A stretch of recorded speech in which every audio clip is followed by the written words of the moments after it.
මේ පෘථුවිය පුරා විශාල ජන සංඛ්‍යාවක් විහිදී පැතිරී සිටිනවා. ඒ අතරේ මේ පෘථුවිය පුරා යම් ප්‍රමාණයක ක්‍රිස්තියානීන් සංඛ්‍යාවක් ජීවත් වෙනවා. මුළු පෘථුවිය පුරාම ක්‍රිස්තියානීන් නැහැ. පෘථුවියේ යම් යම් විශාල ප්‍රමාණයක යම් යම් ස්ථානවල ක්‍රිස්තියානීන් ඉන්නවා. වැඩි ප්‍රමාණයක ක්‍රිස්තියානි ජනතාව ඉන්නවා. ක්‍රිස්තියානි ජනතාව කොහෙත්ම නැති ප්‍රදේශත් තියෙනවා. රටවලුත් තියෙනවා. මේ පෘථුවිය පුරා විහිදී සිටින ජනතාව බලද්දී ජේසුස් ක්‍රිස්තුස් කියන නාමය අහලා තියෙන ඒ වුණත් ජේසුස් ක්‍රිස්තුස් වහන්සේ තම ගැලවුම් කරුවා ලෙස පිළිගෙන ඒ ජේසුස් ක්‍රිස්තුස් වහන්සේ දේශනා කරපු ධර්මය අනුව ජීවත් වන මිනිස්සු යම් ප්‍රමාණයකට ඉන්නවා. ජේසුස් ක්‍රිස්තුස් වහන්සේ කියන නම පවා තවමත් අහලා නැති මිනිස්සු ඉන්නවා. ජේසුස් ක්‍රිස්තුස් වහන්සේ තමන්ගේ ගැලවුම් කරුවා හැටියට පිළි අරගන්න, උන්වහන්සේට ගොඩක් ආදරේ කියන, තමන් ක්‍රිස්තියානි ජනතාවයි කියලා එඩිතරව ප්‍රකාශ කරන, නමුත් ක්‍රිස්තුස් වහන්සේ ඉදිරියේ ක්‍රිස්තියානීන් නොවන ජනතාවක් ඔය කියන ක්‍රිස්තියානීන් අතරේ ඉන්නවා. මම දෙන්නම් උදාහරණයක්. මගේ වයස දැන් අවුරුදු 61යි. මේ අවුරුදු 61න් දශක 4කටත් වැඩි කාලයක් මම මරියතුමීව දැකලා අපොස්තුලතුමෙක් හැටියට ක්‍රිස්තුස් වහන්සේව දැකලා උන්වහන්සේගෙන් අභිෂේක ලැබලා ඔයගොල්ලෝ අතර ජීවත් වෙද්දී මම හොඳට පරීක්ෂාකාරීව බැලුවා මේ ක්‍රිස්තියානීන් ජීවත් වෙන ආකාරය. ක්‍රිස්තියානීන් තමන් ක්‍රිස්තුස් වහන්සේගේ ධර්මය අනුව ජීවත් වෙනවා කියමින් ජීවත් වෙන ආකාරය මම හොඳට නිරීක්ෂණය කළා.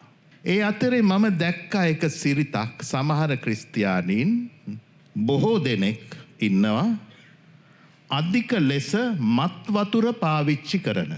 මේ මත් වතුර පාවිච්චි කරන ක්‍රිස්තියානීන් අතර තවත් පිරිසක් ඉන්නවා මුළු අවුරුද්දේ දවස් 365ම හොඳට වෙරිවෙන්න මත් වතුර බොන, ඒ වුණත් දවස් 40ක් බොන්න නැතුව ඉන්න.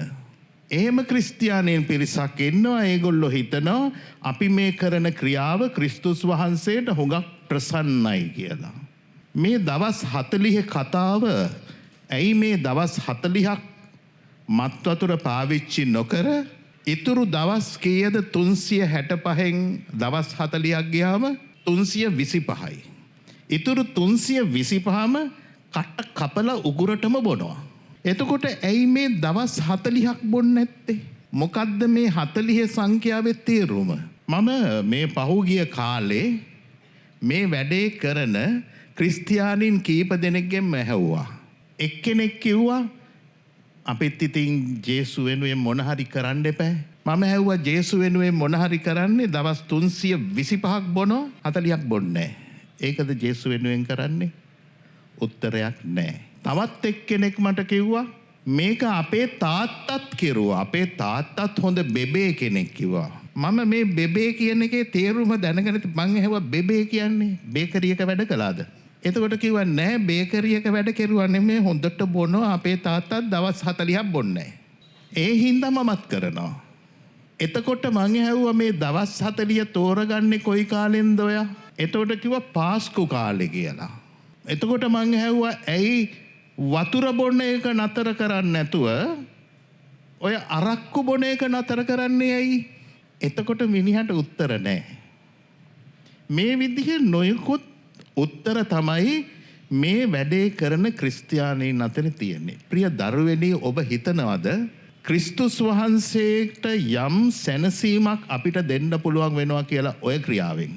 මේ දවස් 40 සංඛ්‍යාව කොහෙන් අහුලගත්තද මම දන්නේ නැහැ. හැබැයි 40ක සංඛ්‍යාවක් සඳහන් වෙන තැනක් ක්‍රිස්තුස් වහන්සේගේ ජීවිතේ තියෙනවා.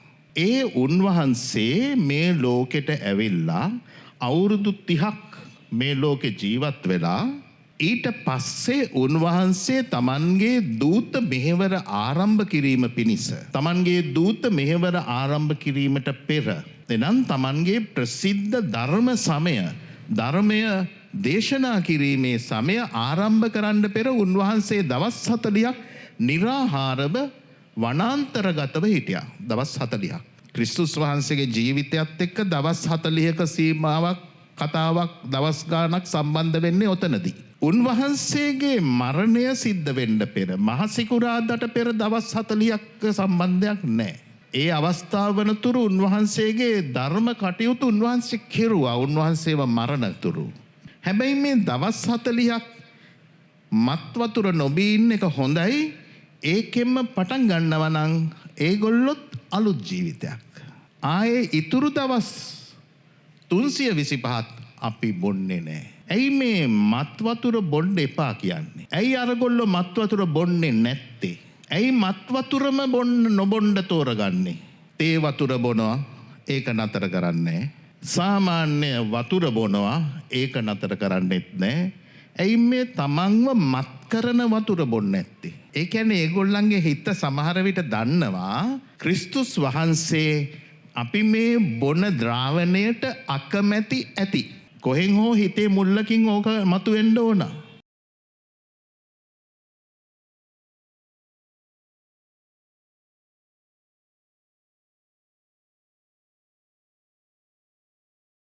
කටුනායක අප ස්වාමිදූගේ සිද්ධස්ථානය මීගමුව කොළඹ පාරේ කටුනායක විස්ස කනුව යනුවෙන් හඳුන්වන ස්ථානයේ හෙවත් ශ්‍රී ලංකා ගුවන් හමුදා කඳවුරට ගමන් ගන්නා මාර්ගය ආරම්භයේදීම පිහිටා ඇති අතර කොළඹ සිට හෝ කටුනායක ජාත්‍යන්තර ගුවන් තොටුපොළ පැත්තෙන් පැමිණෙන විට ඔබගේ වම් අත පැත්තෙන් මීගමුව පැත්තේ සිට පැමිණෙන්නේ නම් ඔබගේ දකුණු අත පැත්තෙන් පිහිටා තිබෙනවා. කටුනායක අප ස්වාමිදූගේ සිද්ධස්ථානය ජේසුස් ක්‍රිස්තුස් වහන්සේ දර්ශනය වූ ශ්‍රී ලංකාවේ ප්‍රථම සහ එකම සිද්ධස්ථානයයි. එමෙන්ම නිර්මල කන්‍ය මරිය මාතා වූ 23 වතාවක් දර්ශනය වූ ශ්‍රී ලංකාවේ ප්‍රථම සහ එකම සිද්ධස්ථානයයි. ජාති ආගම් ආදී කිසිදු ભેදයකින් තොරව ඕනෑම අයෙකුට කටුනායක අප ස්වාමිදූගේ සිද්ධස්ථානයේ වෙත පැමිණිය හැකියි. මෙහි පැමිණෙන කිසිවෙකුගෙන්වත් ඔබේ ආගම කුමක්දැයි විමසීමක් කරන්නේ නැහැ.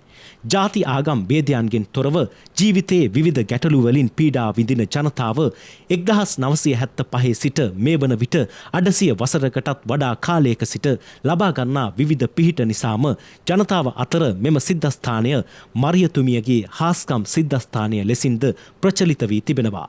නිර්මල කන්‍ය මරියතුමියගේ ඉල්ලීමක් මත ඉඳි වූ දර්ශන දේව මන්දිරය කටුනායක අප ස්වාමිදූගේ සිද්ධස්ථානයේ හදවතයි. නිර්මල කන්‍ය මරිය මාතා වූ 23 වාරයක් දර්ශනය වූයේද 1975 පෙබ්‍රවාරි 7 වෙනි දින ජේසුස් ක්‍රිස්තුස් වහන්සේ දර්ශනය වූයේද මෙම දර්ශන දේව මන්දිරය තුලයි. සෑම සෙනසුරාදාවකම සවස 6ට ආරම්භ වන දේව මෙහෙය මෙන්ම හාස්කම් යාඥාවත ඉන්පසුව ශුද්ධෝත්තම රොහාන් ලලිත් අපොන්සු අපොස්තුල පියාණන් විසින් සදහැවතුන්ගේ හිස මත කුරුසිය තබා දානය කරනු ලබන ආශිර්වාදයද සදහැවත් ජනතාවට විශාල ආශිර්වාදයක් මෙන්ම සැනසීමක් බවටද පත් වී තිබෙනවා. සතියේ සෑම දිනයකම උදේ 6:30 සිට රාත්‍රී 10 දක්වා කටුනායක අප ස්වාමිදූගේ සිද්ධස්ථානයේ විවෘතව පවතින අතර සිද්ධස්ථානයට ඇතුළු වූ විටම සිද්ධස්ථාන භූමියේ ඔබගේ දකුණත පැත්තේ ස්ථාපිත කර ඇති ජේසු බිලිඳුන් වඩවාගත් දෙව්මව් ප්‍රතිමාව පාමුල ඔබට නිහඬව යාඥා කිරීමට හැකි වටපිටාවක්ද ඇති නිසා සතියේ දිනවලද ඔබට දේව අම්මාගේ පිහිට පතා පැමිණිය හැකියි.